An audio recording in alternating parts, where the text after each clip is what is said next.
Bismillahirrahmanirrahim. Assalamualaikum warahmatullahi wabarakatuh. Baik adik-adik semua, hari ini dalam mata pelajaran Akidah Akhlak kelas 8, kita akan melanjutkan pembelajaran kita. Nah, hari ini kita masuk pada bab 2, yaitu tentang mukjizat dan kejadian luar biasa lainnya. Sebelum kita masuk ke pembahasan materi, marilah kita mulai pembelajaran kita dengan mengucapkan basmalah. Bismillahirrahmanirrahim.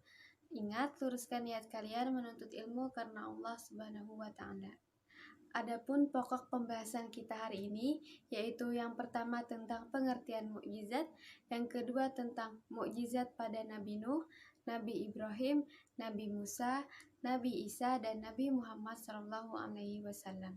Tujuan pembelajaran kita hari ini yaitu yang pertama, peserta didik dapat menjelaskan tentang pengertian mukjizat. Yang kedua, peserta didik dapat menyebutkan mukjizat pada Nabi Nuh, Nabi Ibrahim, Nabi Musa, Nabi Isa, dan Nabi Muhammad SAW. Sekarang kita masuk ke pembahasan yang pertama, yaitu tentang pengertian mukjizat. Mukjizat berasal dari bahasa Arab, yaitu a'jaz, yu'jiz, mu'jiz, yang artinya melemahkan atau mengalahkan. Sedangkan menurut istilah, mukjizat adalah sesuatu yang luar biasa yang terjadi di dalam diri seorang rasul atas kehendak Allah Subhanahu wa Ta'ala sebagai pembuktian bahwa dirinya merupakan utusan dari Allah Subhanahu wa Ta'ala.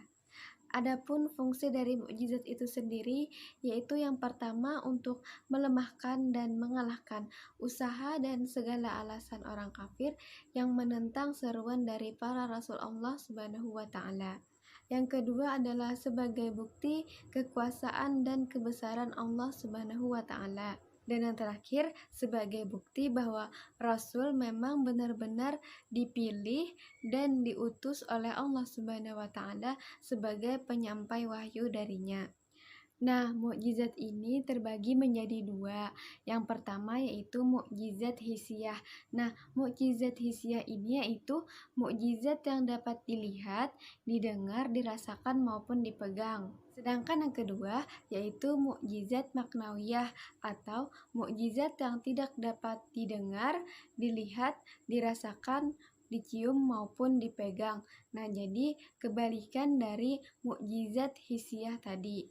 Nah, itu tadi pembahasan tentang pengertian dari mukjizat, fungsi dari mukjizat, dan macam-macam mukjizat. Nah, sekarang kita masuk ke pembahasan yang kedua, yaitu contoh dari mukjizat. Nah, contoh mukjizat yang pertama yaitu mukjizat pada Nabi Nuh. Nah, pada zaman Nabi Nuh, banyak sekali orang-orang yang tidak mau beriman kepada Allah Subhanahu wa Ta'ala.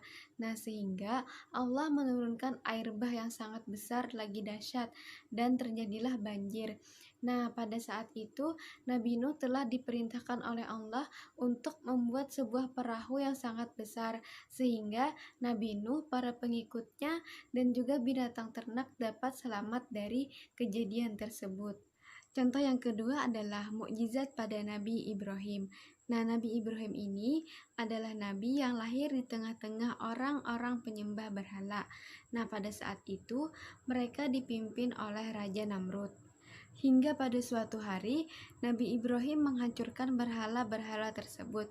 Nah, hal ini membuat Raja Namrud sangat marah hingga Raja Namrud memerintahkan untuk menghukum Nabi Ibrahim dengan cara membakarnya. Pada saat Nabi Ibrahim dibakar hidup-hidup oleh Raja Namrud, maka Allah Subhanahu wa Ta'ala memerintahkan kepada api untuk menjadi dingin.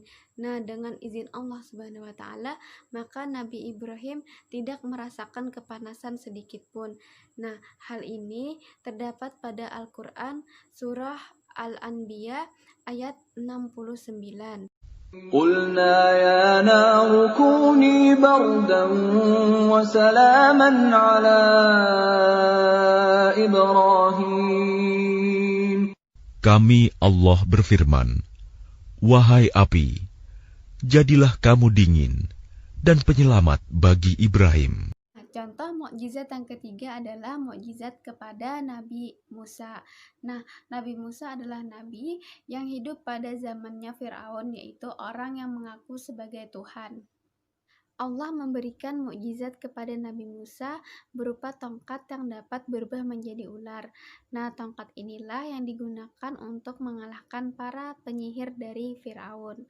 Tongkat ini juga yang digunakan oleh Nabi Musa untuk membelah lautan, sehingga Nabi Musa dapat selamat dari kejaran Firaun. Contoh mukjizat yang keempat adalah mukjizat pada Nabi Isa. Di antara contoh mukjizat dari Nabi Isa ini yaitu yang pertama, dapat menghidupkan orang mati dengan izin dari Allah Subhanahu wa taala. Yang kedua, dapat menyembuhkan orang buta. Yang ketiga, dapat menyembuhkan orang dengan penyakit kusta. Yang keempat, dapat mengetahui yang disimpan orang di dalam rumahnya. Dan yang terakhir, dapat membuat burung dari tanah yang kemudian dapat hidup. Nah, kita masuk ke contoh yang terakhir, yaitu mukjizat pada Nabi Muhammad. Mukjizat yang diberikan Allah kepada Nabi Muhammad yaitu diantaranya, yang pertama, pada celah-celah jari beliau dapat mengeluarkan air yang dapat diminum sebagai pelepas dahaga. Yang kedua, melakukan perjalanan Isra Mi'raj dalam waktu 1 malam. Dan yang terakhir adalah Al-Quran, kitab suci yang menjadi pedoman hidup bagi umat Islam. Nah, itu tadi pembelajaran kita hari ini. Adapun kesimpulannya yaitu, yang pertama, mukjizat itu adalah sesuatu yang luar biasa yang diberikan kepada Rasul. Yang kedua, mukjizat itu adalah bukti kekuasaan dari Allah Subhanahu wa taala. Dan yang terakhir, mukjizat terbagi menjadi dua, yaitu mukjizat hissiyah dan mukjizat maknawiyah. Kita tutup pembelajaran kita dengan mengucapkan hamdalah. Alhamdulillahirabbil alamin. Semoga bermanfaat, semoga apa-apa yang kita lakukan diridhoi oleh Allah Subhanahu wa taala. Wassalamualaikum warahmatullahi wabarakatuh.